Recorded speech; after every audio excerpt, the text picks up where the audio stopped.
నాన్నకు ప్రేమతో సినిమాలో సుకుమార్ చెప్పిన butterfly theory ఇప్పుడు రష్మిక మందన జీవితంలో బాగా అప్లై అవుతుంది.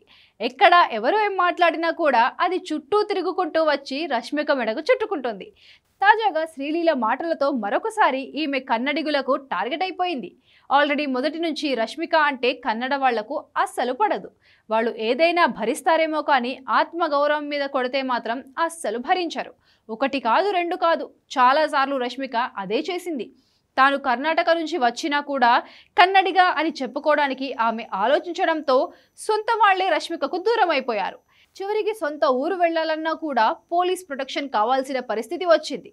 దానికి తోడు రాజకీయ నాయకులు కూడా ఈమె మీద కక్ష కట్టడంతో రష్మిక మరింత టార్గెట్ అయిపోయింది. కన్నడ సినిమాలతో గుర్తింపు తెచ్చుకొని ఇక్కడ నుంచి స్టార్ అయిన ఈ ముద్దుగుమ్మ తెలుగు ఇండస్ట్రీకి వెళ్లిన తర్వాత సొంత ఇండస్ట్రీని పక్కన పెట్టింది అని ఆమె మీద ప్రధానమైన అభియోగం. అంతేకాదు పాన్ ఇండియన్ హీరోయిన్ అయిన తర్వాత సొంత భాషను కనీసం పట్టించుకోవడం లేదు అనేది వాళ్ళు చేస్తున్న మరో ప్రధానమైన ఆరోపణ. ఇలాంటి సమయంలో తాజాగా జరిగిన జూనియర్ సినిమా ప్రీ రిలీజ్ ఈవెంట్లో శ్రీలీల మాట్లాడిన మాటలు రష్మికను మరోసారి ఇబ్బందుల్లో పడేశాయి. తనకు కన్నడ అంటే చాలా ఇష్టమని, సొంత భాష మీద ఎవరికి మాత్రం ప్రేమ ఉండదు, నేను చాలా రోజుల తర్వాత నటిస్తున్న కన్నడ సినిమా కాబట్టి ఖచ్చితంగా ఇది మీకు నచ్చుతుందని భావిస్తున్నాను అంటూ జూనియర్ సినిమా ఈవెంట్లో మాట్లాడింది శ్రీలీల. అంతేకాదు తనకు కన్నడ సినిమా నుంచి అవకాశాలు కావాలి అంటూ అక్కడ ఉన్న దర్శక నిర్మాతలను కూడా అడిగింది ఈమె. అన్నింటికీ మించి అక్కడ ఉన్న హీరోలను, మేకర్స్ను ఒక రేంజ్లో పొగడేసింది. ఒక్క ముక్కలో చెప్పాలంటే రష్మిక చేయని పని శ్రీలీల చేసి చూపించింది.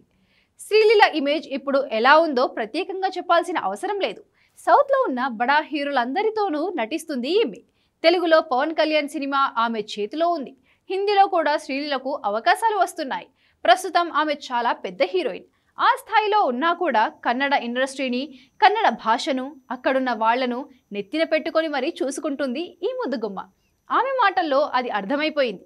కానీ రష్మిక మాత్రం ఇమేజ్ మారగానే గుర్తింపు తీసుకొచ్చిన ఇండస్ట్రీని పూర్తిగా పక్కన పెట్టింది అంటూ ఆమె మీద సెటైర్లు వేస్తున్నారు. ఏదేమైనా కూడా తన ప్రమేయం ఉన్నా లేకపోయినా కన్నడ వాళ్ళ చేతుల్లో ప్రతిసారి తిట్లు మాత్రం తింటూనే ఉంది రష్మిక మందన.